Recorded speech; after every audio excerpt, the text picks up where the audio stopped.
हरिओम. लाओत्सेचा ताओबोध योगदास श्री जयगणेश जोशी यांचे प्रवचन. नकलेची चलती. लाओत्से सांगतो की संपूर्ण जग म्हणते माझी म्हणजे ताओ शिकवण शतमूर्खपणाची आहे. ती महान असल्यामुळे ती मूर्खपणाची वाटते. जर ती मूर्खपणाची नसती तर ती नक्की केव्हाच क्षुल्लक झाली असती. शास्त्री पंडितांच्या प्रचारात अस्सल मागे पडले. नक्कल सत्य वाटू लागली. ती सुप्रसिद्ध गोष्ट आहे ना, कोंबडीच्या आवाजापेक्षा कोंबडीच्या आवाजाची नक्कल करणाऱ्याचीच या जगात चलती आहे. लोकांना त्याच्या नकलेचा आवाज म्हणजे कोंबडीचा सत्य आवाज असे वाटते. त्यापुढे प्रत्यक्ष कोंबडी जरी ओरडली तरी लोक म्हणतात हा कोंबडीचा भ्रष्ट आवाज आहे. शास्त्री पंडितांनी गेली हजारो वर्षे या विधी महात्म्याने या निरागस जगात सांप्रदायी विचार रुजवले आहेत. त्यांनी आपापल्या विचारांचे पंथ तयार केले, त्यांना नावे दिली. आता ते विशिष्ट नाव आणि त्याचे विधी म्हणजे धर्म अशी भावना झाली आहे. विधी म्हणजे धर्म नव्हे, पोथीचे पठण वाचन म्हणजे धर्म नव्हे, सांप्रदाय म्हणजे धर्म नव्हे. परंतु शिक्षणाचा प्रचार झाला नव्हता. त्यामुळे वाचन पठण याने प्रभावित झालेली भोळी भाबडी जनता पिढ्यानपिढ्या या विधी पोथ्या मंत्र पाठ यामागे लागली. त्यांना प्रमादापासून सुटका करून घ्यायचा, पुण्य मिळवायचा हा सोपा मार्ग पसंत पडला. तसेच स्वतःला प्रत्यक्ष काही करायला नको, पंडित सर्व काही करतात, आपण फक्त हात जोडून बसायचे. पिढ्यानपिढ्या ऐकून आचरण करून मेंदू अन्य काही ऐकायला समजून घ्यायला तयार नाही.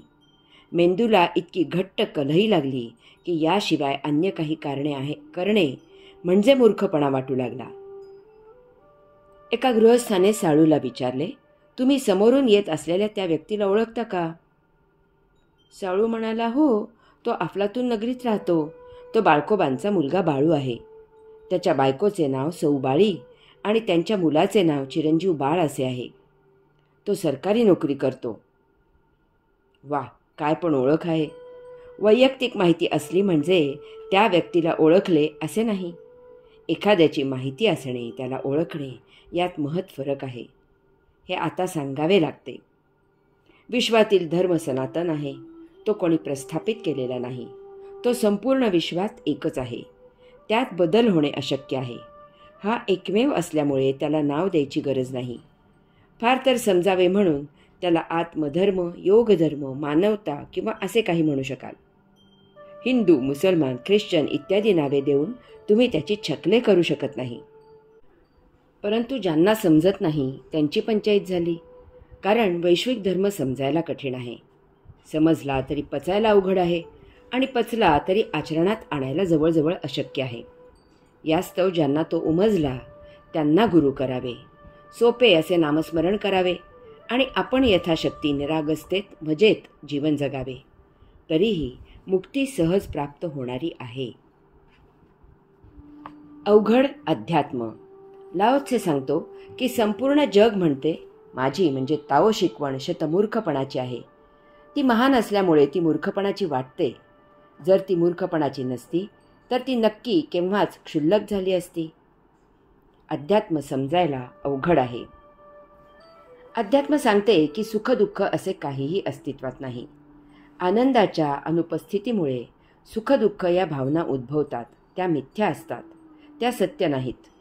केवळ आनंद हाच स्थायी, चिर आणि नित्य सत्य आहे. आता नित्य जीवनात सुख आणि दुःख असे स्वतंत्रपणे जवळजवळ प्रत्येक मानव अनुभवत आहे. त्याला हे केवळ आनंदाचे तत्त्व कसे पटणार? वास्तवात काळोख असे काहीही अस्तित्वात नाही. येथे फक्त प्रकाश आणि प्रकाशच आहे. काळोख हा प्रकाशाचा अभाव आहे. आता नित्यदिनी प्रकाश आणि काळोख यात प्रत्यक्ष जीवन जगणाऱ्या सामान्यांना हे प्रकाशाचे तत्त्व कसे उमजणार?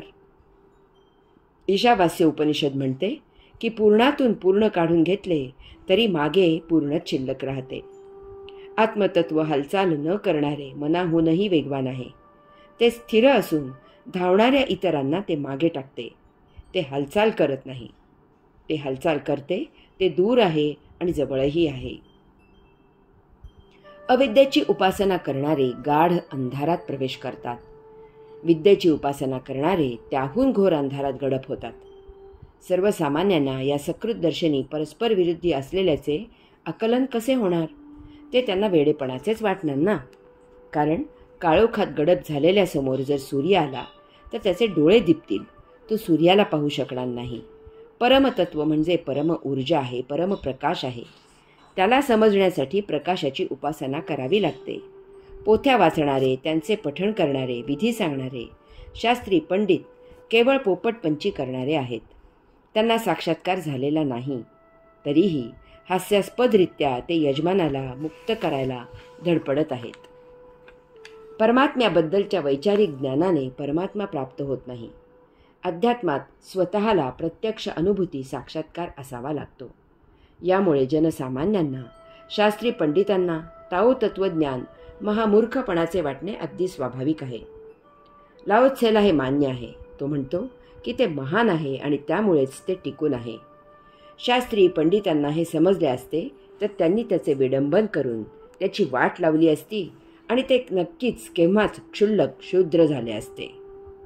कित्येक परमज्ञानींना या शास्त्री पंडितांनी दगड मारले, त्यांना फासावर दिले, त्यांचा अनन्वित छळ केला, त्यांना आयुष्यातून उठवले. जेव्हा ते प्रकाशले तेव्हा त्यांनी तो प्रकाश विझवला आणि जेव्हा ते मृत झाले तेव्हा त्यांचे पूजन सुरू केले. कारण यांना जीवनापेक्षा मृत्यूचीच भाषा समजते. त्यांना जिवंत समाधीपेक्षा थडगी प्रिय आहेत. हरि ओम.